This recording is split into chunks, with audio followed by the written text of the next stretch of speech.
All right. So, So last week we was talking about Hebrews chapter 1, and we got into a situation where it talks about the name that the Messiah inherited. And we went in pretty deep as to what that actually means, and we were focusing on the fact that it actually means the authority rather than the actual phonetic name. You should have been there, Mike, last week. It got pretty deep. Oh, well, it's on YouTube, so you can watch it on YouTube. So, hello.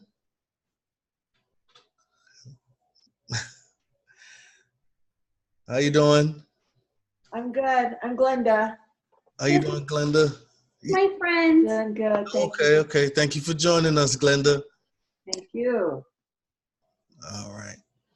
So we looked a little bit deep as to what that inheritance was, the inheritance of the authority that was given to him in all heaven and all earth. That's what it says. And that authority is also what we use when we do certain things, when we cast out demons in the name, when we baptize in the name. It's not in the phonetic sound. It's actually referring to the authority and power of the Son of Elohim. So it's very important for us to understand, because it's through that power that we got victory. It's through that power that we have strength. It's through that power that we possess a lot of things from the Spirit. So it's very important that we don't neglect that fact. And I see that one of the major issues is that many people are neglecting the fact that are emphasizing on phonetic sound and other things. That is an issue, not the phonetic sound, but the covering up of the name, which is an issue. But instead, there's this overemphasis on that and a presentation as if that is what gives you the power to pronounce it a certain way, when it's actually the authority and power that was given to the Messiah. When the Messiah asked in Matthew chapter 16, when he asked the disciples, who do they say I am? They said a prophet, Elijah. And he said, who do you say I am? He didn't pronounce his name. He said, you are the anointed one. You're the Messiah, the Son of the living Elohim. And he said, my Father revealed that to you. He didn't say, there was no issue about the phonetic name. So we went through that. We saw that he's on the right hand of the majesty and different things like that. If you missed it, you could watch the video. We do have an Assembly of Yahuah Facebook page and a YouTube page where we're starting to post the videos on Friday, on Wednesday, and on Shabbat. So check that out if you missed it. So now we're going to start on Hebrews chapter 2. And there's 18 verses. And the way that we did chapter 1, we're going to do chapter 2. So those of you that wasn't here, what we did was we try to correlate it with the verses that from the Tanakh or from the prophets and the Torah. So that way we can get a clear view as to what is being presented here. And a lot of times when you read one section, you leave it. You don't really cross-reference it. And I think that there's a big importance in cross-referencing what we see in the New Testament with what we see in the Old Testament. All right, so we got 18 verses. Everybody was talking. Let me see. Everybody was talking a lot earlier. So who wants to read the first 6 verses?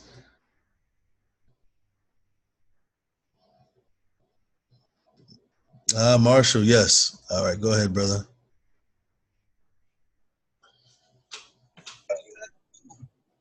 Therefore, we ought to give the more earnest heed to the things which we have heard, lest at any time we should let them sleep. For if the word spoken by angels was steadfast, and every transgression and disobedience received a just recompense of reward, how will we escape if we neglect so great salvation, which at the first began to be spoken by Adonai, and was confirmed unto us by them that heard him? Yah also, bearing them witness, both with signs and wonders, and with diverse miracles and gifts of the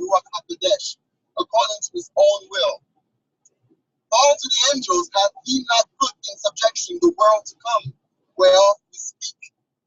But one in a certain place testified, saying, What is man that thou art mindful of him, or the Son of Man that thou visitest him?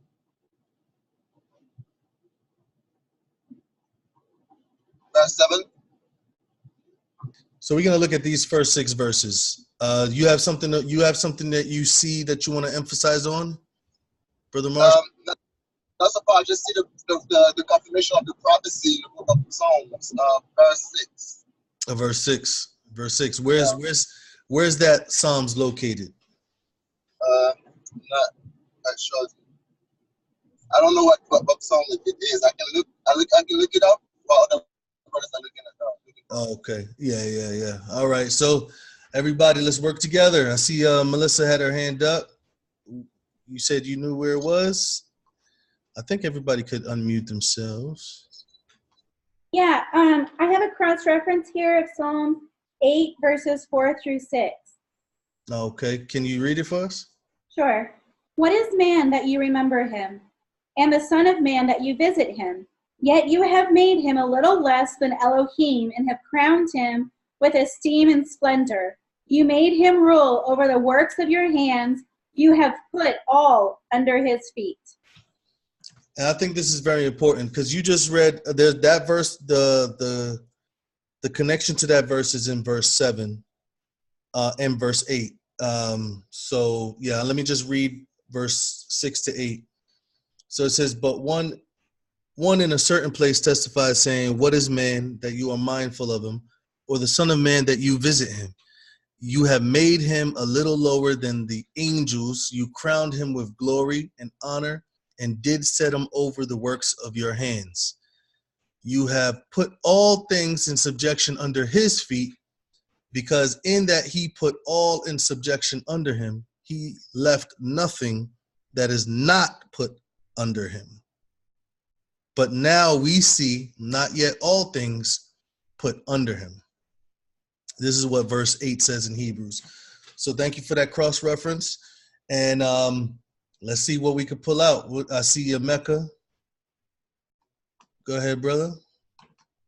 Yeah, so I want to connect this with chapter 2 of Revelation, starting at verse 2. Or verse 2, actually, of verse 2 of Hebrews chapter 2, connecting that with Revelation chapter 2, starting at, I'll start at verse 18. It says, And unto the angel of the called out assembly in Thyatira write, These things says the Son of Elohim, who has his eyes like unto a flame of fire, and his feet are like fine brass.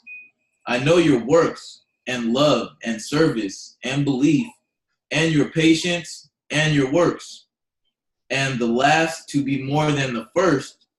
Notwithstanding, I have a few things against you, because you suffered that woman, Jezebel, which calls herself a prophetess, to teach and to seduce my servants to commit fornication and to eat things sacrificed unto idols.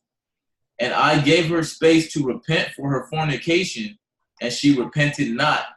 Behold, I will cast her into a bed, and them that break wedlock with her into great tribulation, except they repent of their deeds.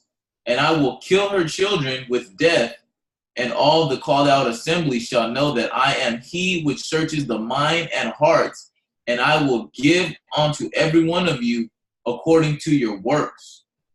And so, connecting that with, chapter 2 of Hebrews, verse 2, it says, For if the word spoken by the angels was steadfast, and every transgression and disobedience received a just recompense of reward, how shall we escape if we neglect so great salvation, which at the first began to be spoken by Yahuah, and was confirmed unto us by them that heard him?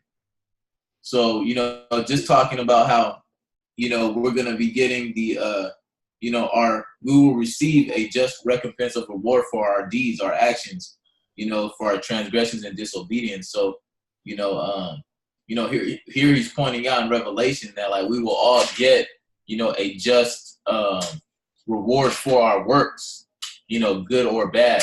So, you know, I just thought that that's important, just because a lot of people tend to bring out, you know, whenever you start talking about keeping whenever you start talking about keeping the commandments, the first thing they tell you is that now you're looking at salvation based on works. Oh, you're turning the grace of God into salvation based on works. And it's just like, here we have him here telling us, not only in Hebrews, but also in Revelation, that we're going to get rewarded based off of our works. You know, so I think that's, you know, very important to note. Yeah, no, definitely. I mean, it kind of puts things in perspective with the whole grace. Grace is, you know, the definition of grace that people use is eliminating works out of the definition when it's actually incorporating it into it. Grace is referring to the strength that Yah gives us to keep, to do, to walk, to live, you know. So that definitely does kill that point when you see that there's a reward according to your works, and there's also a punishment according to your works, and then there's this emphasis that you don't have to do works, you know. That's, to me, that's a misunderstanding of what faith means. Go ahead, Marshall. Let me unmute you. What Brother Meda just said about the reward of either we're doing good and we will receive the reward of what we're doing good, and we'll also receive the reward of whatever we're doing evil. The book of Psalms, Psalm 19 says, verse 9, the fear of Yah is clean and enduring forever. The judgments of Yah are true and righteous altogether. More to be desired are they than gold, yes, but then much fine gold, sweeter also than the honey and the honeycomb. Moreover, by them is your servant warned, and in keeping of them there is great reward.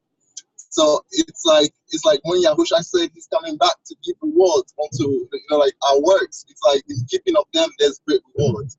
And I felt like that was the connection when he was speaking about either we're doing evil and we will see the reward for doing evil, or we're doing good and we see the reward for doing good. And the other connection, sorry, before I pass on to Michael, the verse 6 of the book of Hebrews, 2nd chapter, the connection also of how the Father had made the angels bow down before Yahushua.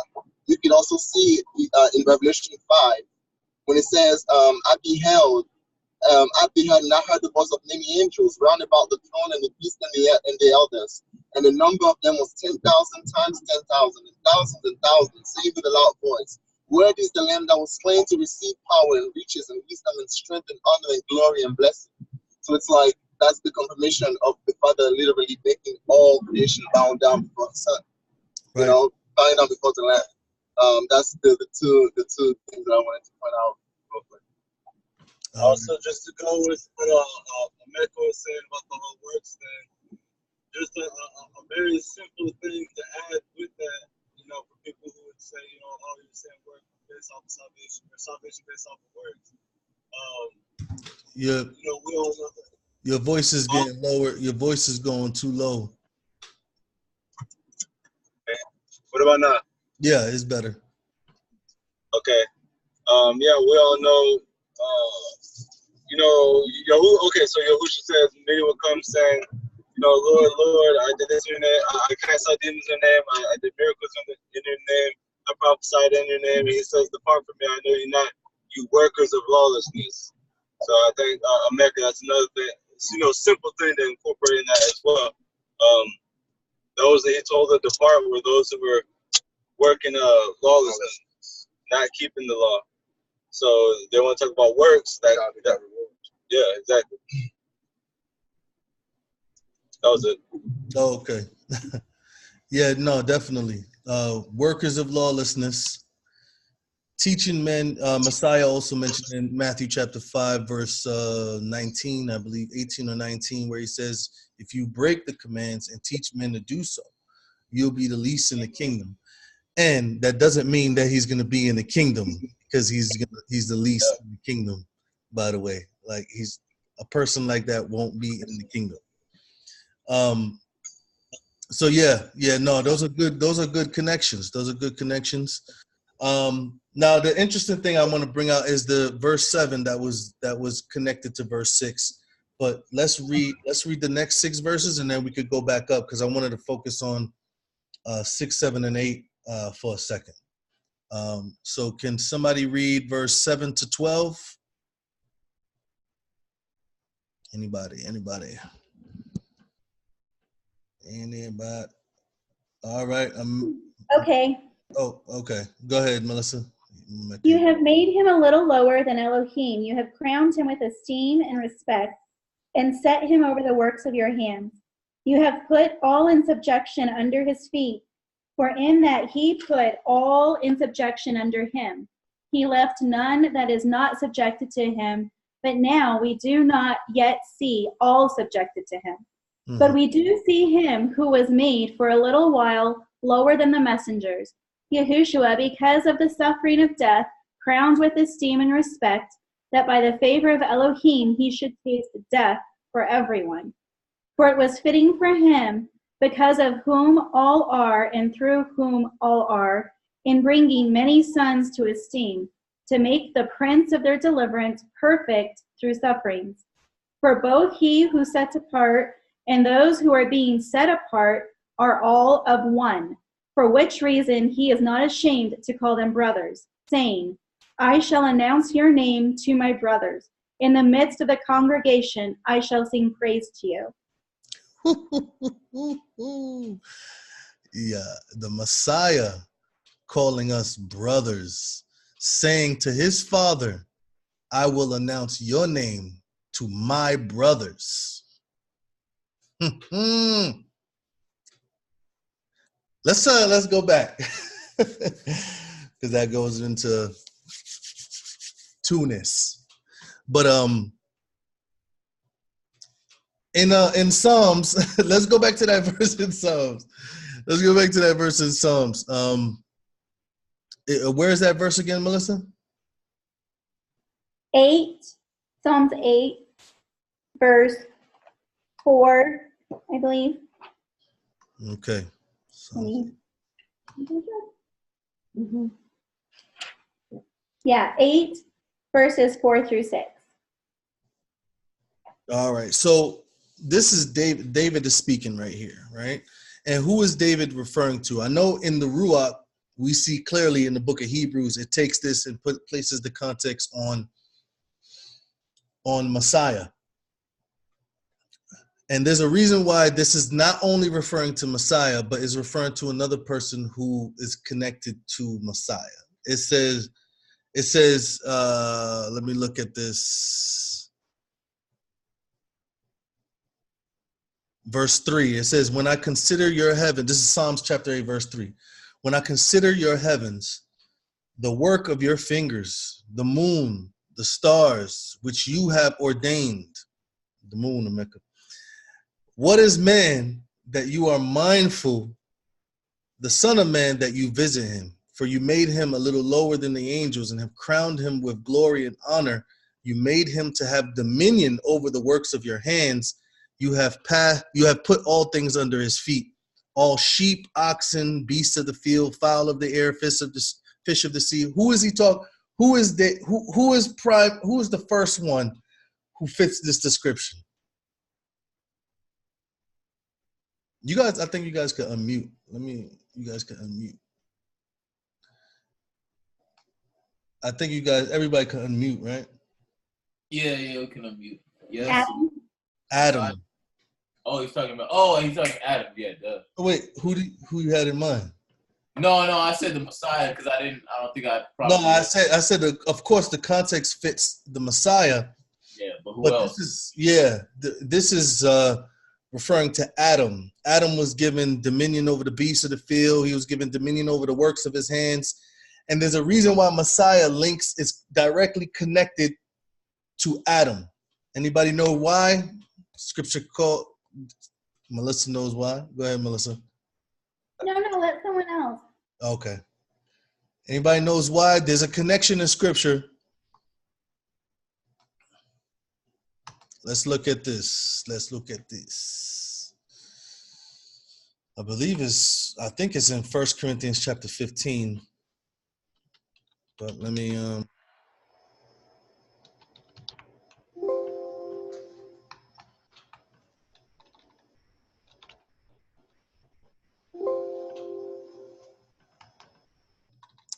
is it 1 Corinthians 15? Yeah, are you thinking of verse like 20, 21? Yeah, let's see.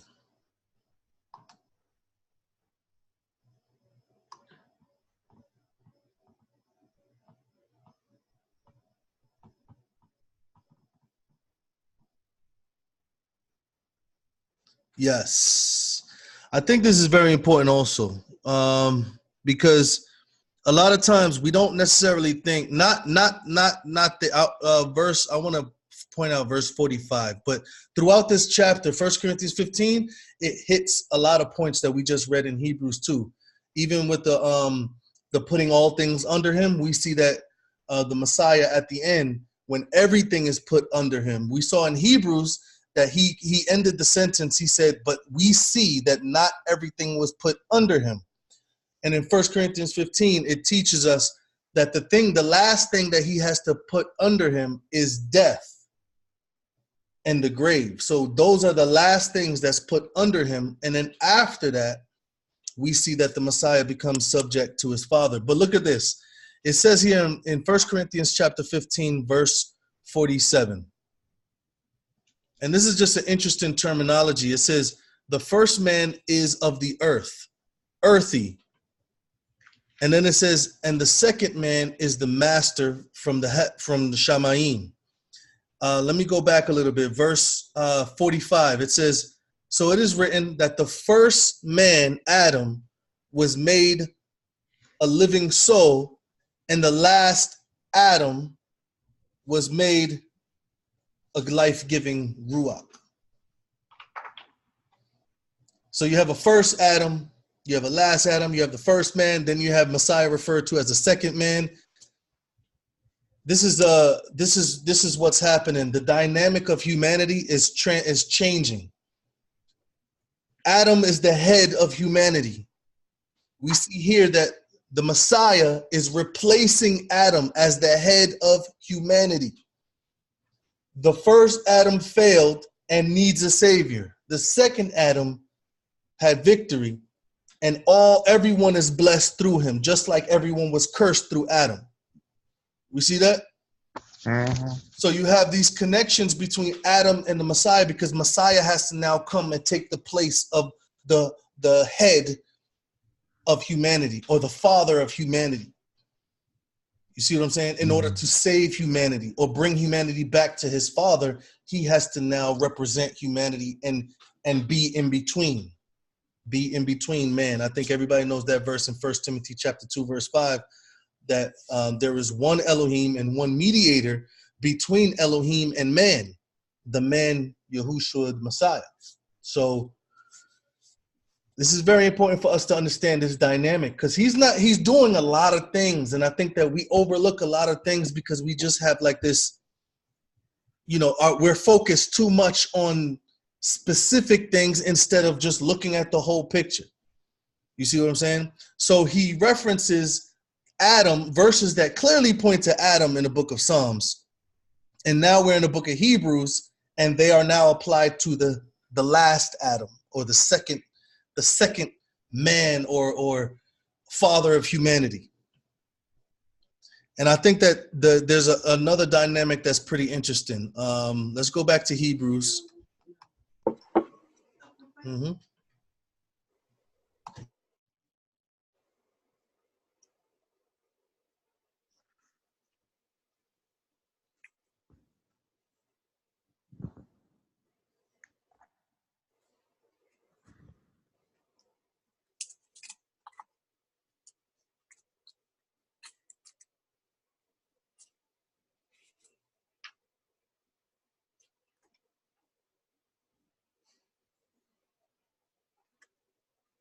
We can't hear you.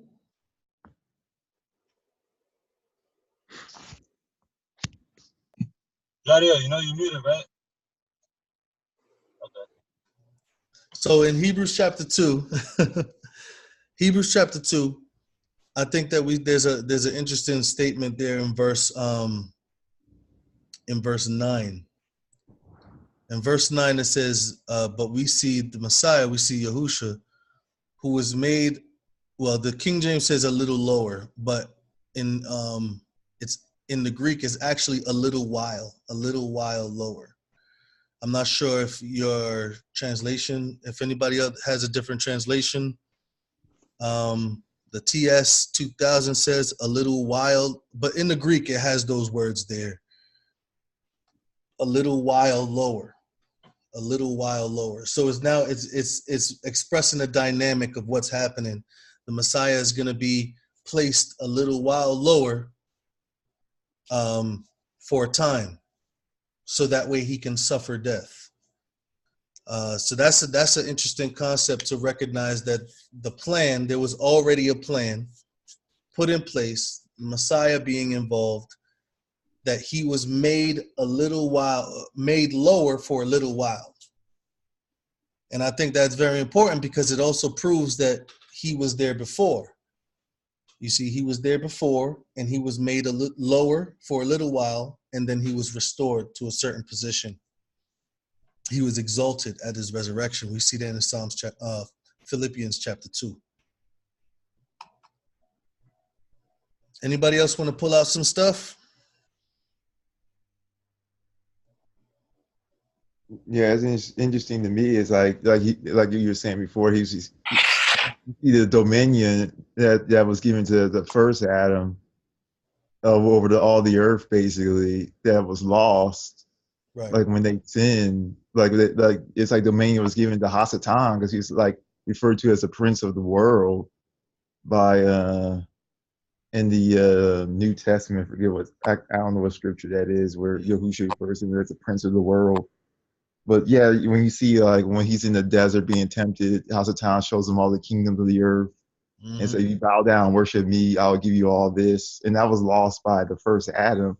And it's like what Yahushua is doing as the second Adam is restoring everything that the first Adam lost. And even like to me, it's even better than even more than what he's giving us, even more than what the first Adam had. Because it's like, it's a better, I don't know how to explain, it's like a better deal, so to speak. I don't know. Yeah, no. It's like it's not only being restored, but it's going in the direction of where he wanted it to go in the first place. You see what I'm saying? Yeah. If he's restoring everything back, taking everything back from where he lost it, Adam gave his dominion to the enemy.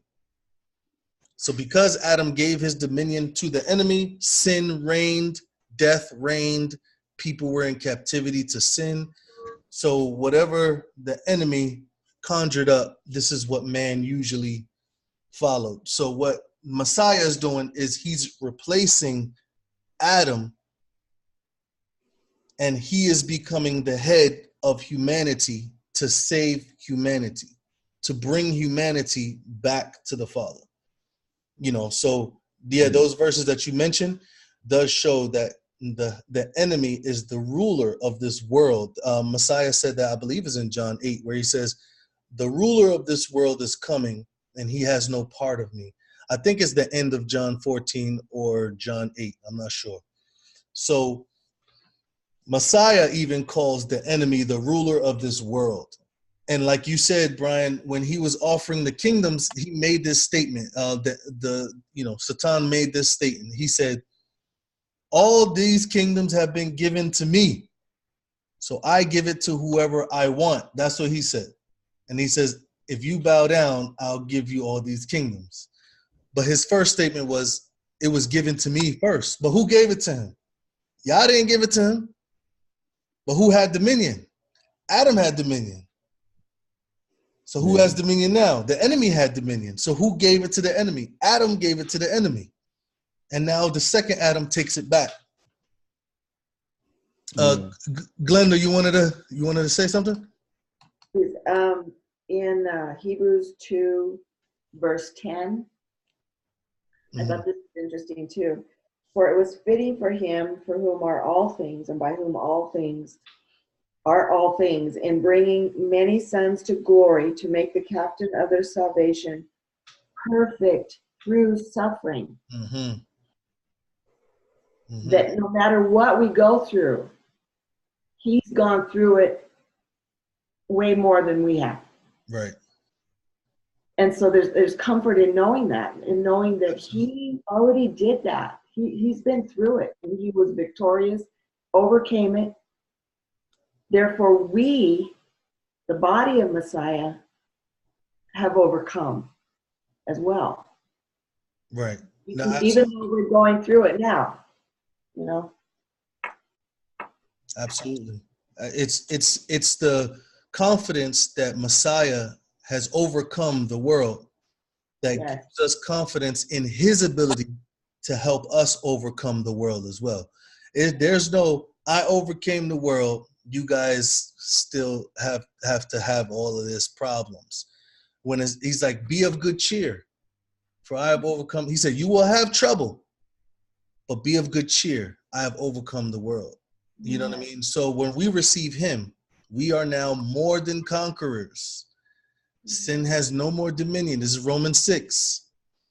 You know, all these promises is extremely important for us to continue to remember in our walk, you know, because this is the reality that we need to walk in. You know what I mean? Looking at that verse again, verse 10, it became him, because it became him, for whom are all things and by whom are all things, in bringing many sons to glory, to esteem. So his purpose is to bring many children to the Father, to bring them to the Father. That's what he's doing. That's why he's the mediator.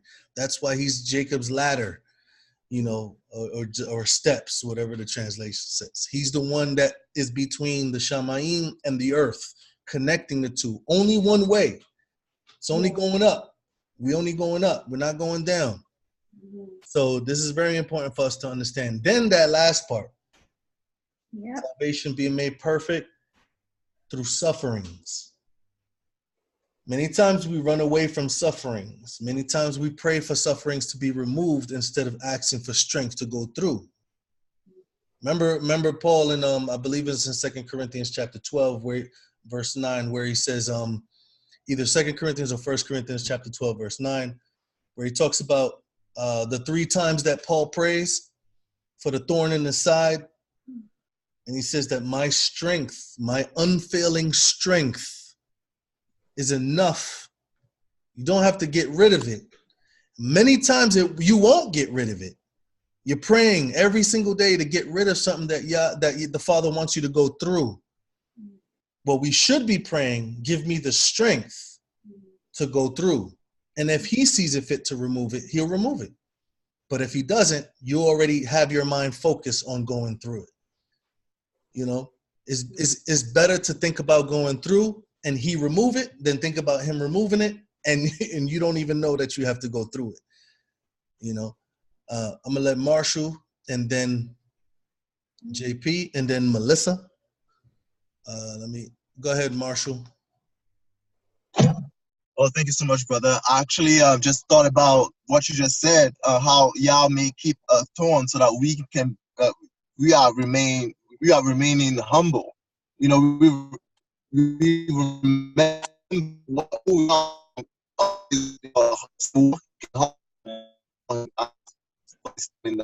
The connection that I just also had made in the past with Adam, the first Adam and the second Adam being Yahusha, that's like just a meditation I was having in the past about how in the beginning the earth was completely fertile and virgin, and the Father had formed the earth and breathed through the earth, through the what He formed, and then He made a living soul, and now we have Mary, which was fully earth, and she was a virgin too.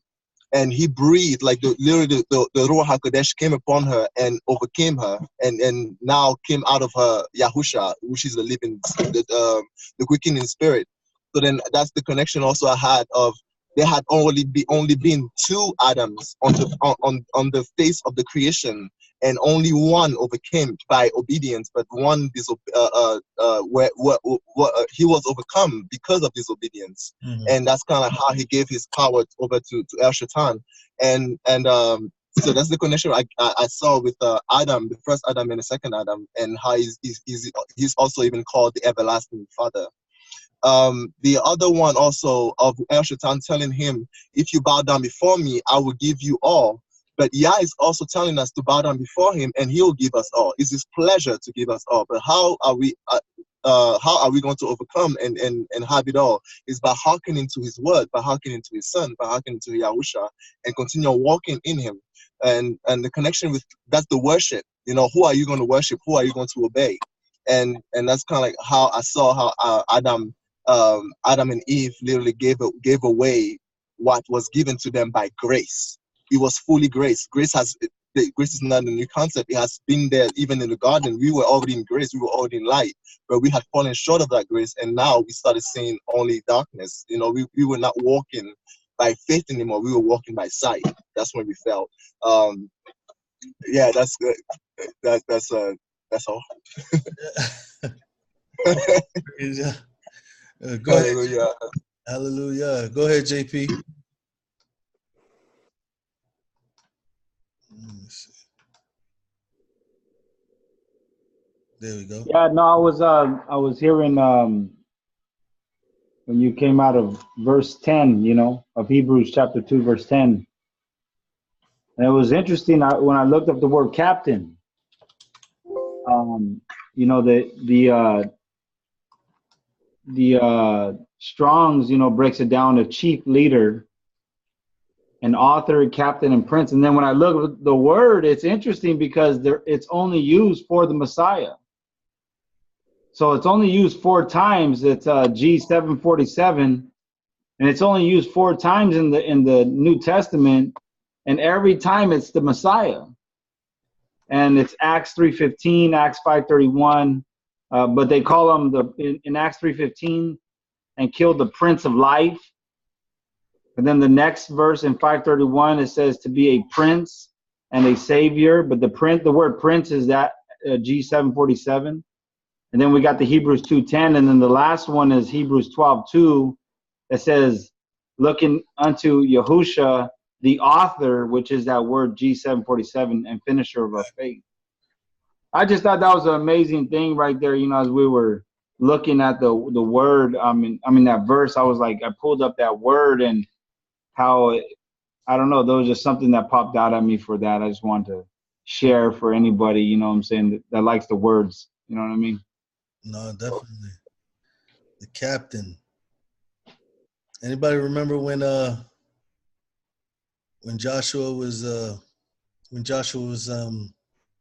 the wilderness right before he crossed over Jordan, and then that angel came to him with his sword drawn, and he was just like, "You with us or you with the enemy?" And he was like, "Neither, but I'm here. I'm the captain."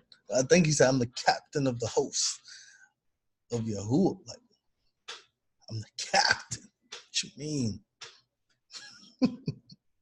I think that was Yahusha, by the way, because he's the captain of the host, or he was placed as the head, you know. So, good connections. Did anybody? Oh, Melissa. Go ahead, Melissa. Yeah, this kind of touches on what we were speaking about last time with regards to how the Father continues to perfect us. And we don't have to live sin. We've been set free from being a slave to sin, and now we're slaves of righteousness. And so in verse 10, it says, in bringing many sons to glory.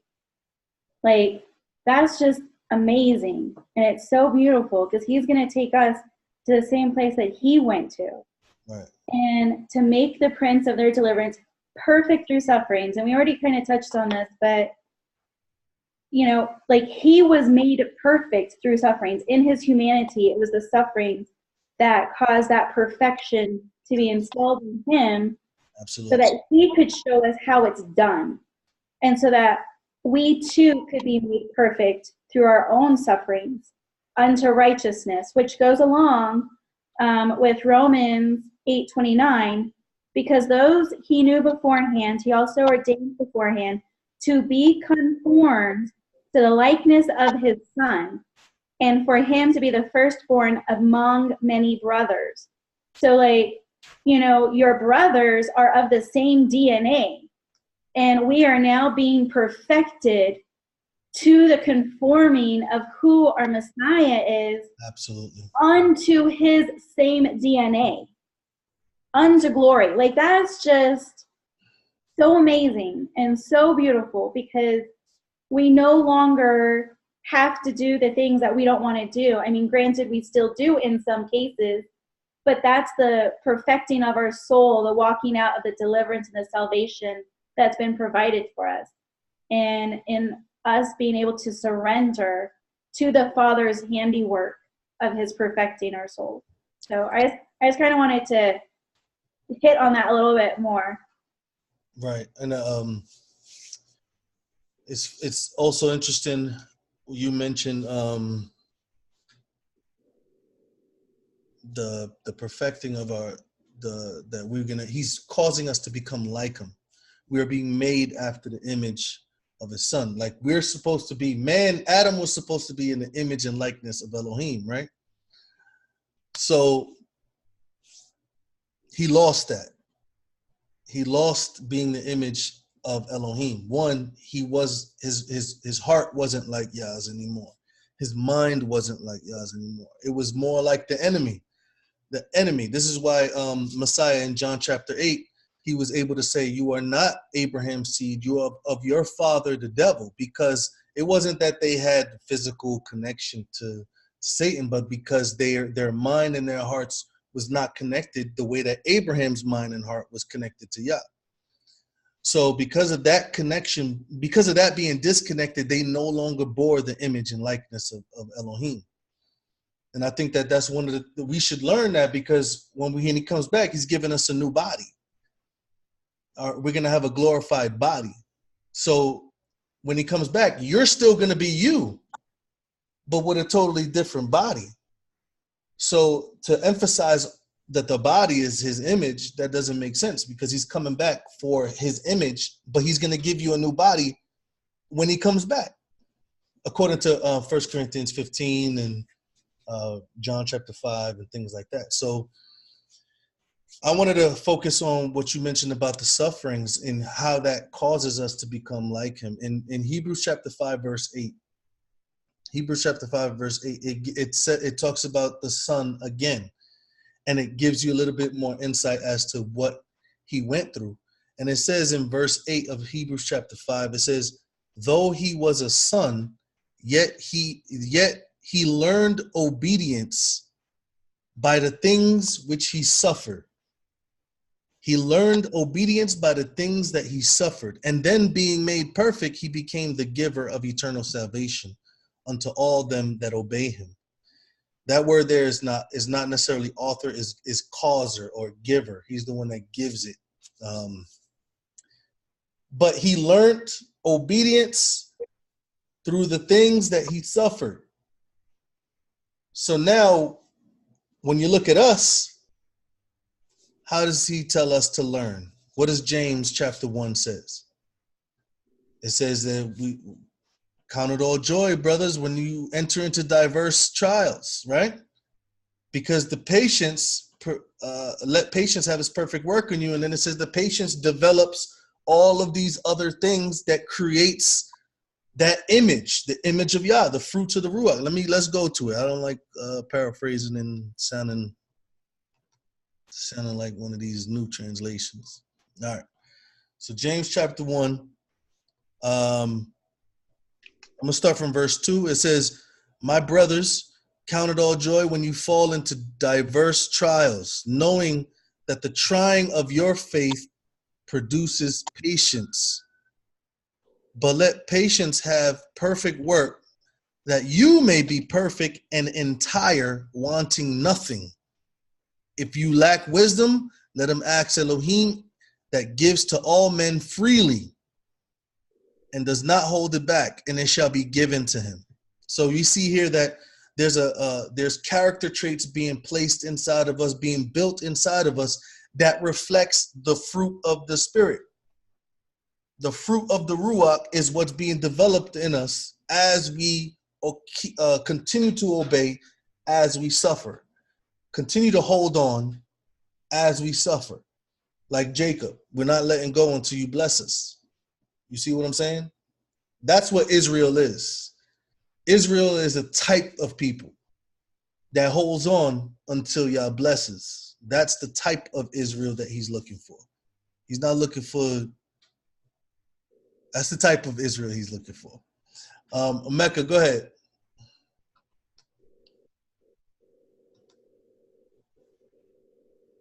Yeah, so I want to bring this out of 1 Corinthians chapter 10,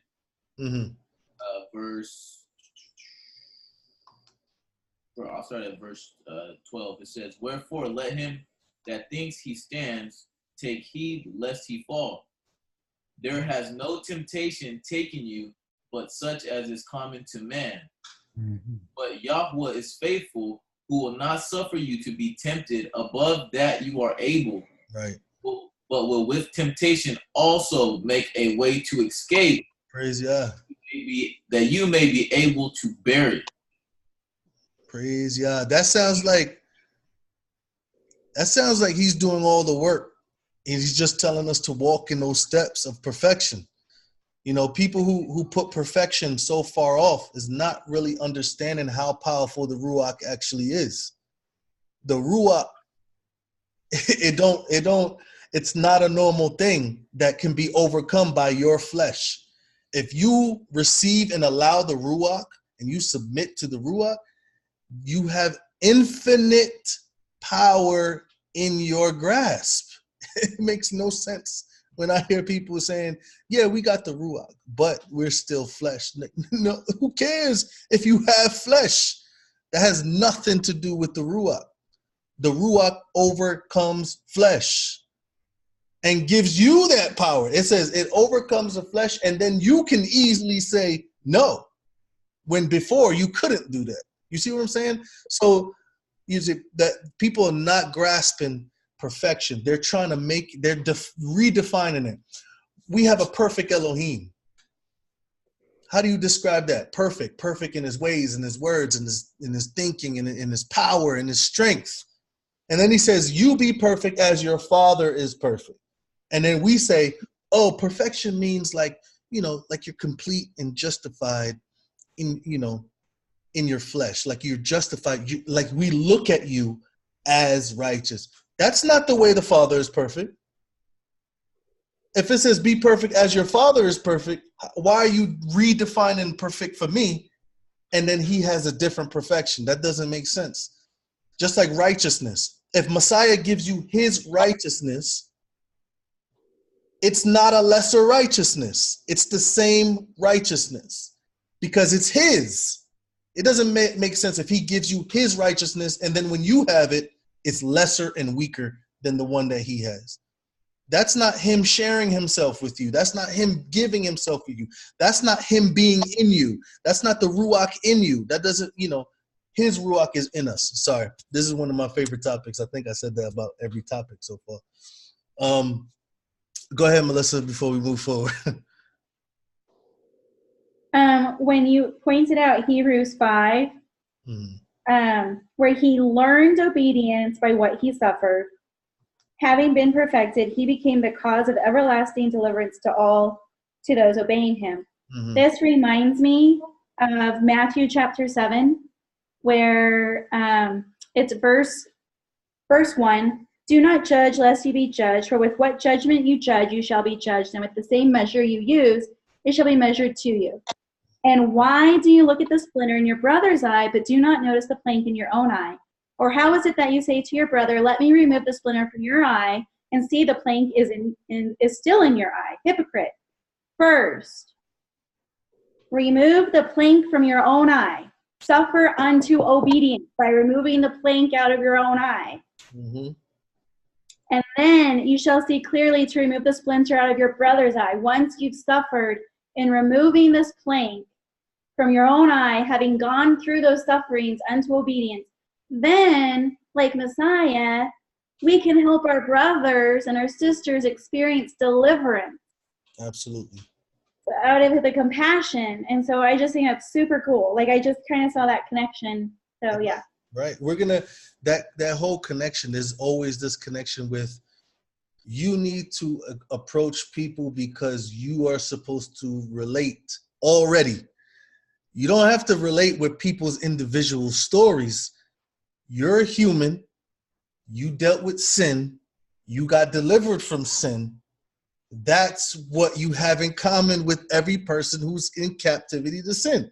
So you have something to say. I know a lot of people be like, you can't really teach unless you relate to them in what they did. No, you don't. I don't see Messiah relating to sinners because he was a sinner. Oh, let me relate to you. Let me tell you my sins so that way I can relate to your sins.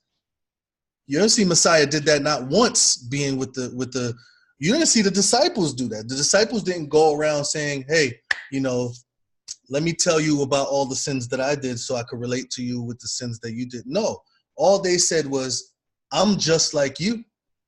They're just like you. Messiah wasn't, but he came down in the likeness like you so he can bring you up to a different level. 2 Corinthians chapter 5, verse 21. It says, he who knew no sin was made sin so we can be made the righteousness of Elohim. That's big. That is big.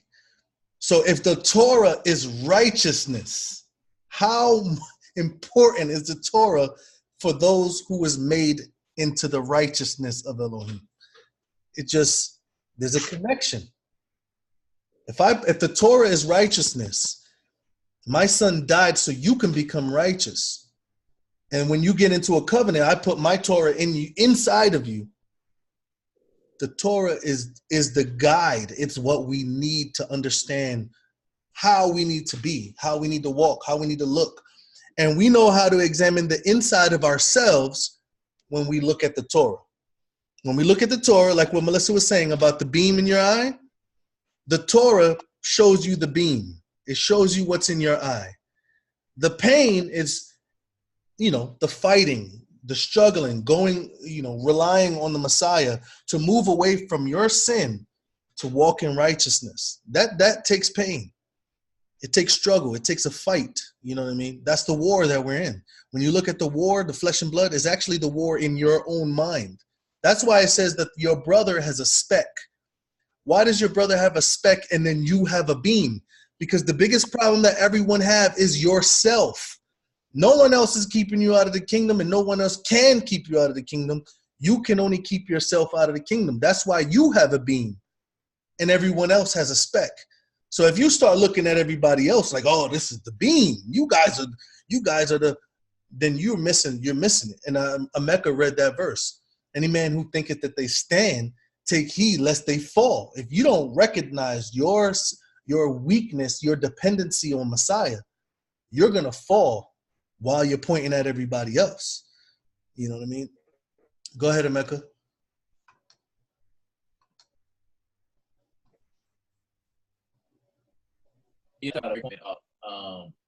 Pointing, how the just relating to sinners, how we relate to other people, Right. who are stuck in sin, and how the disciples didn't really go around pointing out their sins like that, and they were able to relate.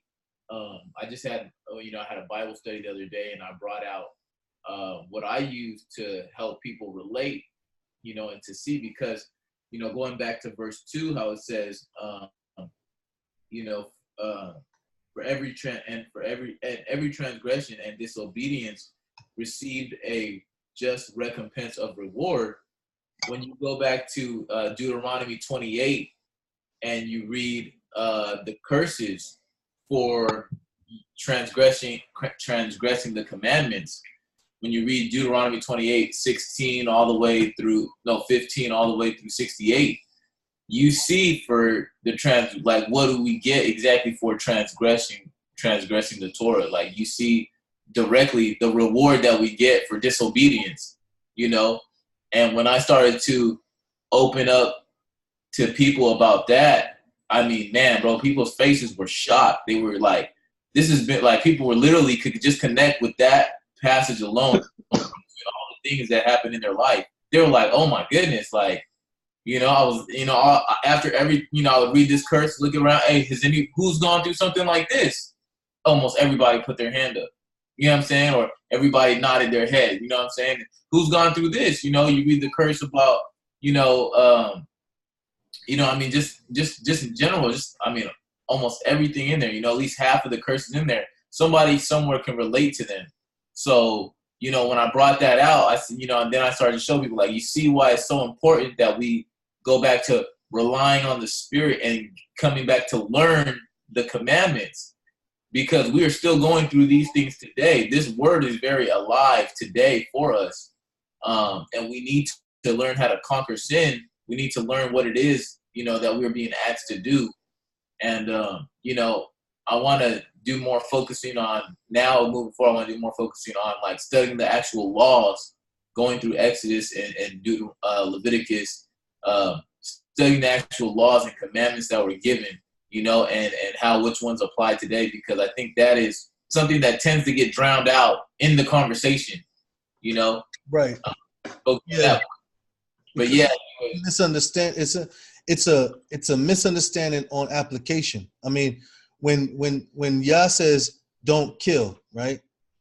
The Messiah tells you what he means. You see what I'm saying? Hey, brother Sam. Yes, sir. Thank you, man. Thank you so much. No problem. Yeah, I didn't know you didn't have the number. All right. So yeah, like, so see, when you look at the Torah, right? Messiah came and showed us how we're supposed to look at Torah. He didn't make any new thing about Torah. He showed us how we were supposed to look at it. So he said, you heard thou shalt not commit adultery. And this is what they thought they were righteous by. They thought they were righteous by, oh no, I never touched anybody's wife before. And that they kept that Torah. And he's like, no. If you look out of lust, you've committed adultery in your heart. That wasn't something that was new. That was something Moshe understood. Because Moshe in Deuteronomy 5, he told Moshe, they said, everything that you said, all your commands, we will do. And then Yah says, what you said out your lips is good, but oh, that they had a heart that they will keep my commandments. So even though they said, yeah, we're going to do it, he said, your lips is good. What you're saying from your lips is good, but you don't even have the heart to do it. Wow. You see what I'm saying? So Moshe, and in Romans chapter 10, he quotes Moshe at the very end and said, that's what we preach. That's what Paul said. So Moshe is teaching what Paul and Messiah and John is teaching. You see what I'm saying? But when we read the Torah, we're so surface, we don't even get what he's trying to say. He's not trying to say, don't take anybody's life. He's trying to say, don't hate no one. Yeah. Don't be wrathful in your heart. Don't lust in your heart. Don't break my commands in your heart, because that's where I'm putting it. If I'm putting my commands in your heart, guess where you can break it? In your heart. You see what I'm saying? If I put it in your mind, in your heart, that's where you break it. So when we go back to the Torah, every law has a principle that goes past just the surface physical application. You see what I'm saying? If you have a field, leave your edges for the poor, right? Yeah. Like, oh, I don't have a field, so I can't keep that law. Absolutely. Of course you could keep that law. Whatever you have, leave some for those less fortunate. Real simple. Whatever helps someone in our life throughout history, that's apply it. You apply every single law. And that's why you have to study it, because you have to get it. You have to get that deeper view of each law. Or we're just gonna be like that rich man. Oh yeah, I kept all these laws from my youth. And Messiah have to break it down, like, okay, get rid of all your stuff. We'll see if you have the law in your heart. we'll see if you kept the law in your heart. You see what I'm saying? So the law is deep, man, but we got to look at it the way that he wrote it. He wrote it to be deep. He didn't write it as like some type of surface. Oh, you don't have a field, so you can't help the stranger and the poor. That doesn't make sense. You know, every law is applied. Even sacrifice. I think we talked about that in Tabernacles. Even sacrifices is applied, because it says, even the prophets, David said, the sacrifices of Elohim is a broken and contrite heart. So we can still sacrifice. You see, everything is applied in the deepness of the heart, the way Messiah was bringing out in Matthew chapter 5. So let's look at the last 6 verses of Hebrews.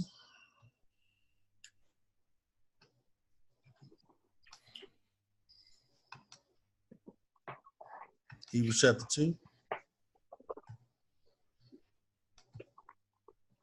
Go ahead, Melissa. Yeah. No, I wanted to point out the verse 11, where he's not ashamed to call us brothers. Yeah.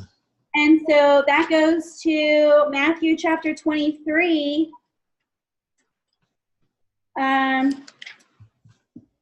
verse 8. But you do not be called Rabbi, for one is your teacher, the Messiah, and you are all brothers. And do not call anyone on earth your father, for one is your Father, he who is in the heavens. So I just thought that was really cool, because we're all brothers and sisters. Right. Yeah, no, definitely. He's the first begotten. I think Hebrews chapter 1 said he's the first begotten brought into the world. So he's, this is my view. He's the son. He's the firstborn. I think it says that in Colossians. He's the firstborn, and we're all sons because of him. When we receive him, John chapter 1 verse 12 and 13 says, "As many as received him, then he gave them power to become sons, which are born not of blood, nor of the will of man, nor by the will of the flesh, but born of Elohim." You see what I'm saying? So Galatians chapter 4 verse 6, it says, "Now because you're sons, Elohim sent the spirit of his son into your hearts, crying, Abba, Father." So we're only children. We're only sons because the son is in our hearts. We're only the daughters. You're only daughters because the son is in your hearts. That's the only reason why we're a child of Elohim. Everyone is not a child of Elohim. Romans chapter 8 says, "Those who are led by the Ruach, these are the children of Elohim." You know what I mean? So there is a difference between the children of Elohim and everyone else in the world. You know what I mean? So that label only goes for those who receive the Son in their heart. Mecca, and then Melissa, you're gonna read the last 6 verses, or If you'd like, unless anyone else wants to. okay, I'm gonna let Mecca go first. Go ahead, Mecca. Yeah, so kind of just to talk about what we were talking about before, the heart posture. In 1 John chapter 3, it says, in verse 17, it says, "But whoso has this world's good and sees his brother have need, and shuts up his heart of compassion from him, how dwells the love of Yahuah in him?" Absolutely. My little children, let us not love but in truth. So yeah, I thought a great connection, with that. People will shut their hearts up. You know what I'm saying? Right. Of compassion. Right. Absolutely. That brings the Torah deeper. It brings it deeper than just if you have a field. What Yah was doing was he was using what they had at the time to execute a principle that's universal. The principle of the Torah is deeper than just what it says. It goes past that. You know what I mean? It affects the inside. So just like everything else that Messiah brought up, You know what I mean? If you do this from the heart, if you do it this way, it's still the same way. So when we look at the Torah, we should be able to see that, especially now knowing how deep Torah goes. You know what I mean? Rather than saying, you know, which one applies, they all apply. They all apply, and if we don't know, we got to look deeper because it should apply. It should still apply. You know what I mean? So that was a good connection, though. I didn't connect that one, but that was a good one. He who has his brother, this world's goods, and see his brother in need. All right.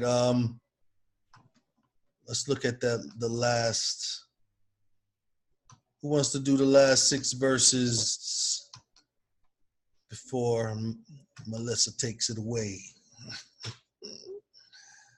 All right. Go ahead, Melissa. Saying, I shall announce your name to my brothers in the midst of the congregation. I shall sing praise to you. And again, I shall put my trust in him. And again, see, I and the children whom Elohim gave me.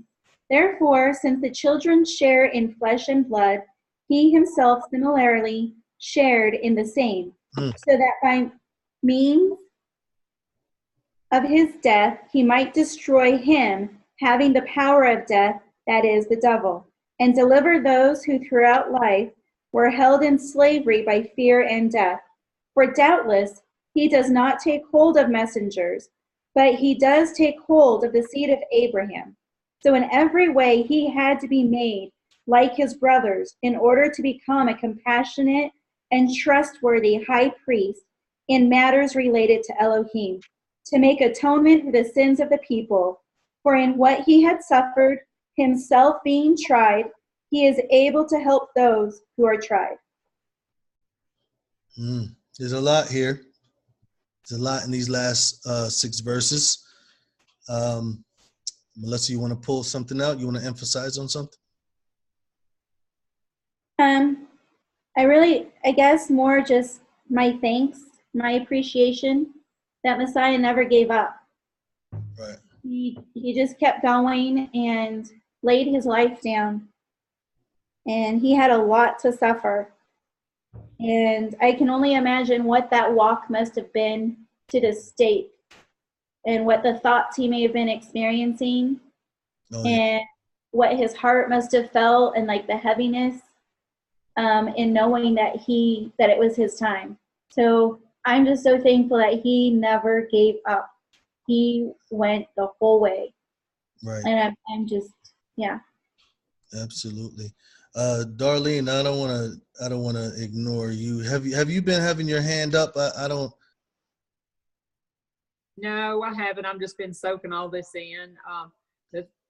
The whole lesson tonight, what you said is how he wants us to be Israelites and to fight. And Right. The connection that I made over the last probably 3 or 4 months, I never understood what it meant when Jacob wrestled.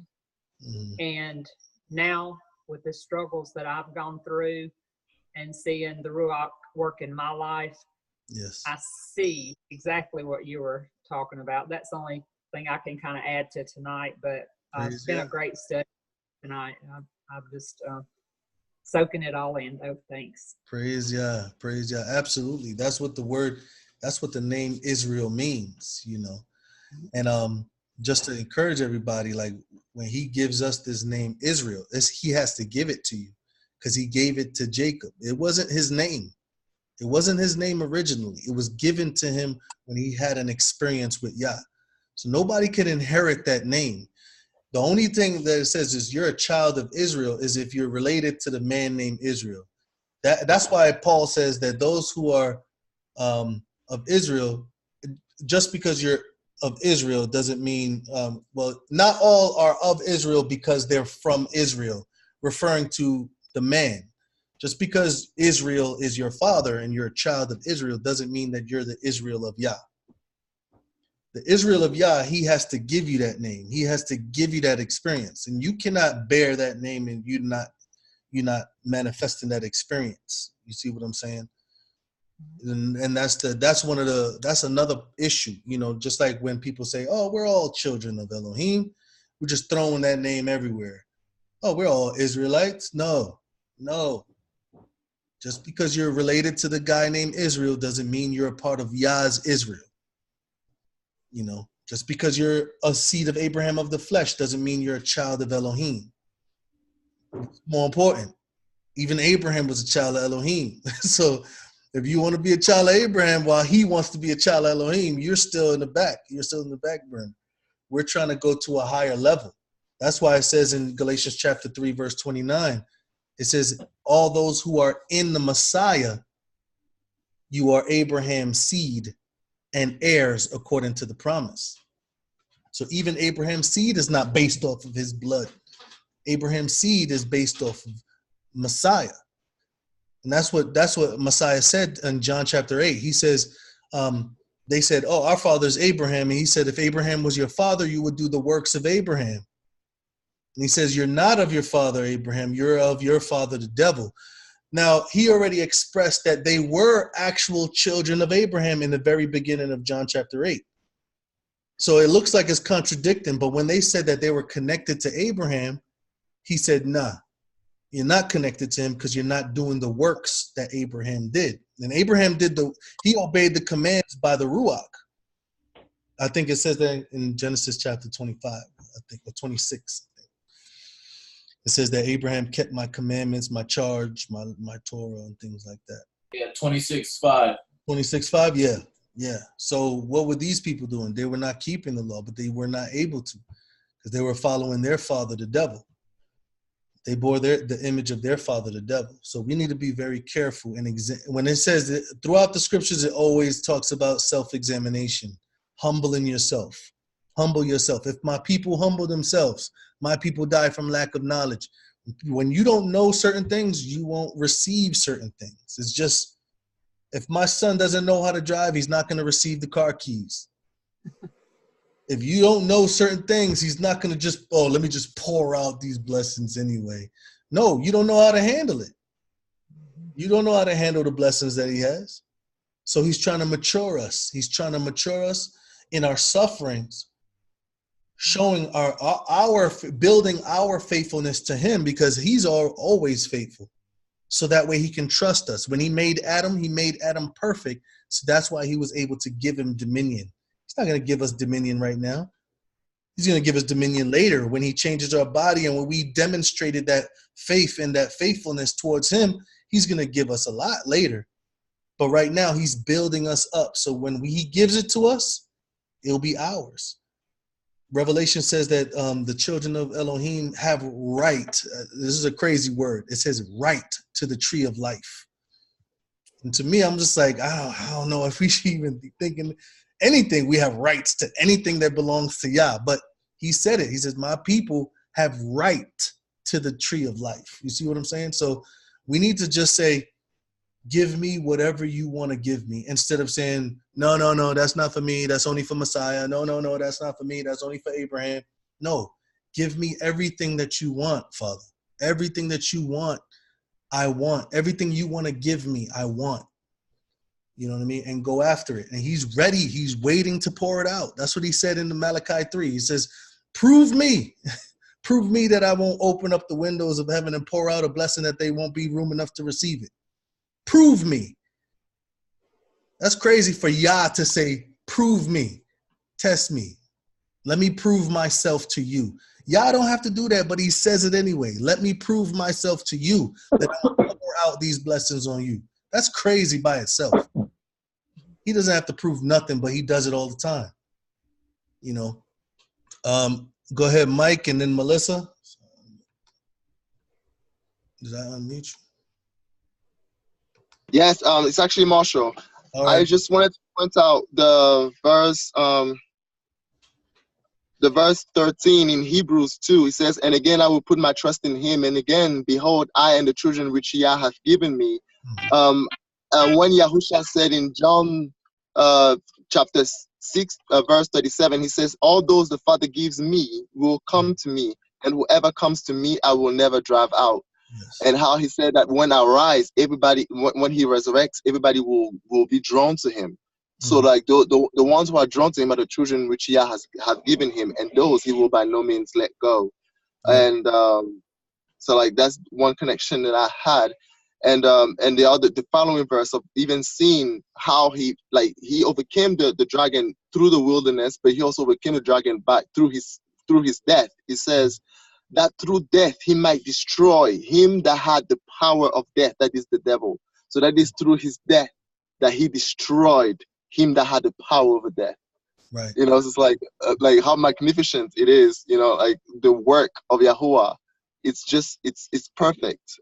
And but like all the verses show how like even him was through he was made a man like you and I, and then but he was tempted but still without sin. You know, that he might succor, for in that he himself hath suffered being tempted, he is able to succor them that are tempted, to help us that are tempted. Absolutely. You know, and it's just beautiful. Oh yeah, definitely. It connects to verse 8, where it says, "You have put all things in subjection under his feet." Yah is putting everything under the Messiah's feet. Then it says, Hallelujah. "For in that he put all in subjection under him, he left nothing that is not put under him. But now we see not yet all things are put under him." So not yet all things were put under him. And that verse that you said in verse 14, death is what he's putting under him right now. Mm-hmm. People of death is still reigning, or death is still gaining, you know, triumphing over individuals, but he is going to put an end to death in the future. 1 Corinthians chapter 15. The last enemy. Yeah, Yes. this is the last enemy. Yes. Enemy is death. So we know that in Revelation it says that death is going to be cast into the lake of fire, meaning that death is going to be obliterated, never exists. So death is still exists right now, but once he is bring judgment on the wicked and given immortality to his people, no, there's no more death. Death doesn't exist anymore. Yes. So Hallelujah. that's the last enemy that he has to destroy. But right now it says that everything is not done yet. You know, so there is an element of time still there.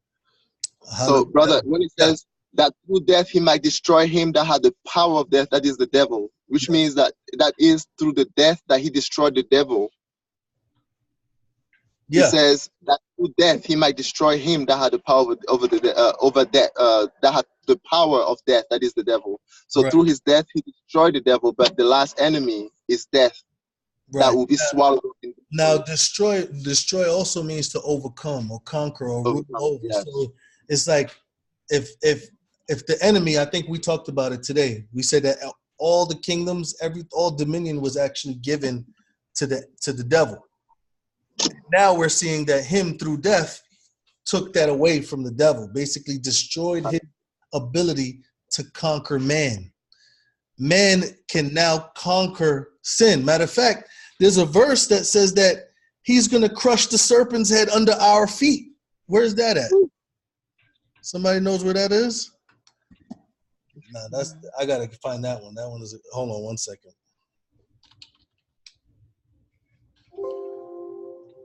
All right, let's see.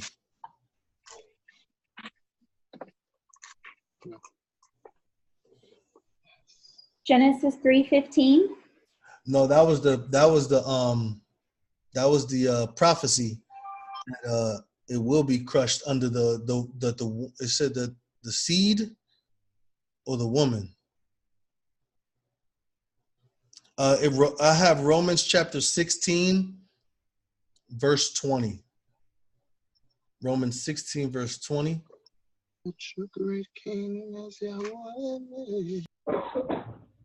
It says, "And Elohim of peace shall bruise Satan under your feet shortly. That the grace of our Master Yahushua the Messiah be with you." Amen. So he shall bruise Hasatan under your feet shortly. So you have Hasatan bringing death on man, having dominion over kingdoms, having power over death, and now Elohim is going to bruise Hasatan under your feet. It's a high calling. It's not just talking about it. It's not just talking about it. All right. I'm gonna let Melissa go, then JP. Yeah, when you were speaking about the Father giving us blessings and us having a right to the tree of life, something that I've just been asking him about and talking to him about is, how did Hasatan fall? I mean, we know it was pride, but it's like, how, if he knew all your goodness and he knew your glory and he was so close to you, how did he fall? And what I just felt like the Father laid on my heart was that Hasatan lost sight of where he ended and where the Father began. Mm-hmm. And so, you know, as you're talking about like these blessings that Yah has for us and the right to the tree of life, like that's a lot of responsibility. And so I just pray that he prepares me for those blessings. He prepares me for that other knowledge. Like, you know, it says he gives, all good gifts come from above. So you know that when he gives you something, it's coming out of the goodness of his heart, and he knows it's because you're ready for it. But sometimes it's kind of scary, like having that extra responsibility. Yeah. And I think that's a healthy fear, because I personally don't ever want to lose sight of who I am and where I've come from and what he's done in my life. And so that's just been kind of like my prayer the last few weeks. Right. Is please never let me lose sight of where I end and where you begin. Right. Oh. And also, like, let me let Glenda go first. Go ahead, Glenn. What came to mind there when Melissa said, when Melissa said, did you use the word fear? Yeah, there's a healthy fear. Healthy fear. What I thought of was one of the sevenfold attributes of Adonai, of the Ruach, is the spirit of Adonai, wisdom, understanding, counsel, power, and the fear of the Lord. People don't really understand what that means sometimes, you know, in the translation it's kind of lost. We don't, like, afraid, we're not afraid of God. Mm-hmm. No, we reverence him. We want to be humble before him in knowing who he is. And so that's, to me, that's the fear of Yah. Mm-hmm. I mean, Proverbs talks about the fear of Yah very well. But I think that what many people don't realize is that if you're not following Yah, you do need to be afraid. That's what people don't. They're like, oh, let me talk to these people, but don't scare them. Don't say, no. You're his enemy. You need to be afraid of what is in store, but not afraid to come to him. It's kind of like your parent. Like, you know, I discipline my children, and it's like they're not afraid to come to me when they're doing the right thing. And when they're doing the wrong thing, they do tell the truth, but they do have that fear of consequences in their own mind. You have to say, there's consequences. I do not want those consequences. I mean, there's still an element of being afraid, but not fearing as far as in a relationship, like not having a fearful relationship with them, you know. And there was something that you said, Melissa, that I wanted to. I don't remember. Yeah, in Scripture it calls the sin mystery of iniquity. Iniquity is pretty dumb. Like there's really no reason. You know, I could look back at all the sins that I've done after knowing the truth, and there really is literally no reason why I fell after knowing the truth. It's literally just because I just wanted to do it, or it's really a dumb reason. It's like there's this mystery of how can someone in the face of Yah know him. You know, it's just like Adam. How can a perfect being. It didn't say there was any flaws in him. Choose outside of righteousness. You know, it's one of those things where there's not really a good reason for it. I don't think that if there was a good reason for sin, you know, then there'll be an excuse. But because there's no excuse, there's no real good reason for sin. It's just a mystery as to why someone would choose something else when they have everything in front of them. You know what I mean? It's really a dumb decision that we do when we sin. It's foolish. That's why it calls us fools who don't, a fool hates instruction and correction. A fool hates to turn from their ways and turn to something that's more beautiful, more profitable. You know, it's just foolish. That's what the scriptures reveal it as, you know. So I don't have no reason, like, yeah, he's diabolical and he's smart, Hasatan, but it's real dumb at the same time. Like, you know, you can't win. You can't win, but you still did that anyway. And many men know that we're nothing without him. And then we still walk in this other direction. There's no real reason, and Yah is merciful for our foolishness. He's merciful to even call us back after knowing the truth. We still do that. And he still says, my son died for that too. You know what I mean? But he says, call on me while I'm near, because there will be a point where he's not going to be near anymore, and probation, everything will be shut. You know, so we need to make sure that we're not building a habit to go in that direction, but we're building the habit to rely on his Ruach and his spiritual guidance. You know? So go ahead, JP. And then Brian. You know, I was thinking about when, you know, we read right here about death, and somebody had mentioned to me, and I just want to get everybody's thoughts, if everybody else, maybe somebody else had heard, but that they said that there would, after it's all said and done, in the kingdom, there would be animal sacrifices. And my mind first took this thought was like, well, there's no flesh and blood in the kingdom, it says. I'm like, so why would, what's the purpose of animal sacrifices? So those thoughts came into my mind, but I don't know if anybody else heard somebody say that before, if that's some type of doctrine that's out there. But I just want to throw that out there because, to see anybody's thoughts. I know there's a doctrine of a millennial reign and that there's going to be sacrifices in the millennial reign, which I don't see a purpose for sacrifices at all. Daniel chapter 9 says that when the Messiah is cut off, he will make all sacrifices and offerings to stop. It doesn't say anything about it continuing later.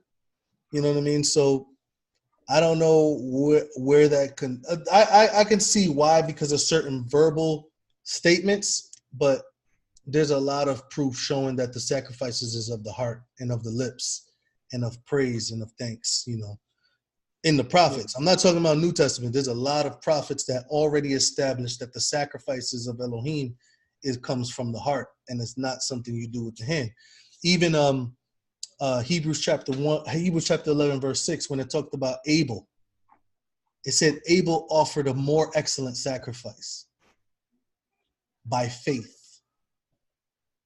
The animal wasn't the more excellent sacrifice. The faith was the more excellent sacrifice. Yeah. You see, so it's kind of like, unless he offered like some type of golden sheep or something like that, there was the most excellent sacrifice that you could offer him is your heart. You see what I'm saying? So I understand why you look at certain prophetic statements and you reapply the sacrifices of animals. But if you understand where that sacrifices of animals is supposed to develop the heart sacrifice in the person, it wasn't never supposed to continue. It was always meant to stop so that the heart can be developed and continue. So, but a lot of people have different views, and I never heard about the kingdom there being sacrifice, but they're I'm gonna have to get some verses from this person that I was speaking with. I'm gonna have to tell him, give me some verses, man. You know where you getting this from, and that's the only way to go. So I just want to throw it out there, though. Yeah. No, it's good. It's good to say that. All right, Brian. Yeah. I was just when you were talking about JP, I was thinking about that. Yeah, when you see Yahushua was crucified, that the veil of the temple is written too, which signifies that we're no longer separated from our Father, and that we become the temple of His Ruach, and like you said, the 1 Peter 2:5 says that our sacrifices are one of the verses that our sacrifices is praise and worship and things like that. So and then when you examine you have some verses in some scripture about, like, look at Zechariah 14, examine Micah 4.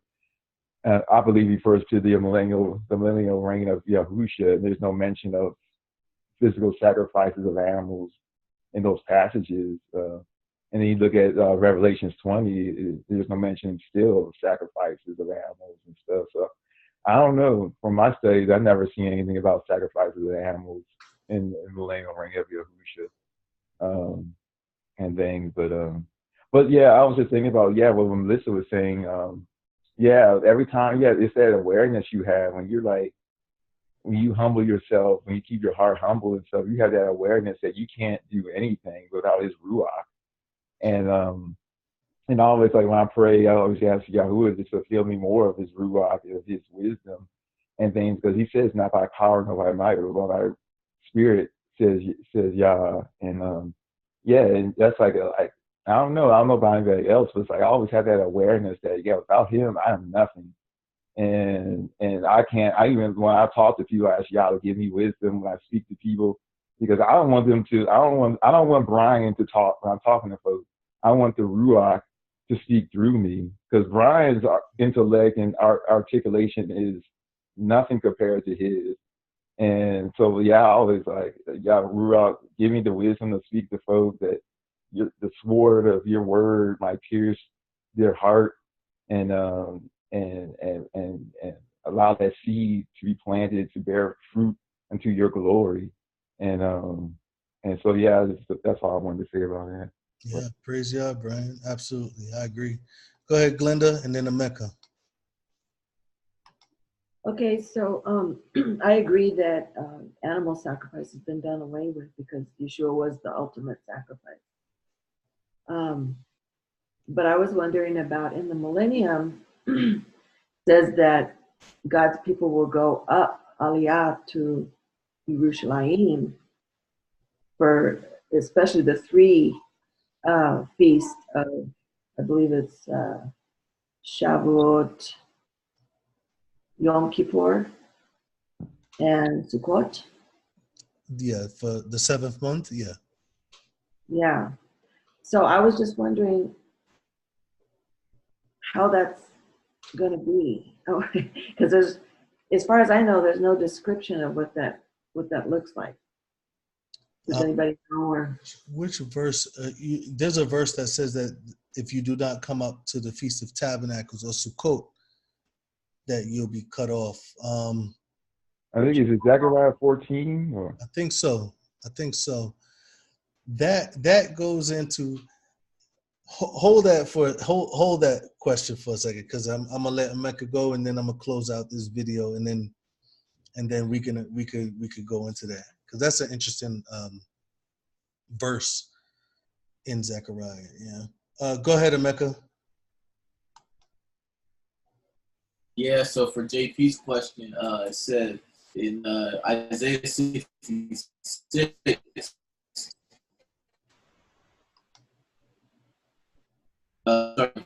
thus Yahuah on my throne, and the earth is my footstool. Where is the house that you built unto me? And where is the place of my rest? For all those things has my hand made, and all those things have been, says Yahuah. But to this man will I look, even to him that is poor and of a contrite ruach, and trembles at my word. He that kills an ox is as if he slew a man, He that sacrifices a lamb as if he cut off a dog's neck. He that offers an oblation as if he offered swine's blood. He that burns incense as if he blessed an idol. Yeah, they have chosen their own ways, and their soul delights in their abominations. I also will choose their delusion and will bring their fears upon them, because when I called, none did answer. When I spoke, they did not hear, but they did evil before my eyes and chose that in which I delight not. So, here we can clearly see like just how he looks at the sacrifice of animals. He's comparing killing an ox as if someone's killed a man. Someone who sacrifices a lamb as if he cut off a dog's neck, and offerings of oblations, as if they offer swine's blood. So, I don't think there's definitely going to be any sacrificing or anything like that done. When the kingdom. Where's that again? That's in Isaiah. Isaiah 66. The main portion of it is verse 3 through verse. Pretty much all of verse 3. But 1 through 4 is what I read. All right. So yeah, that will conclude our Hebrews chapter 2 study.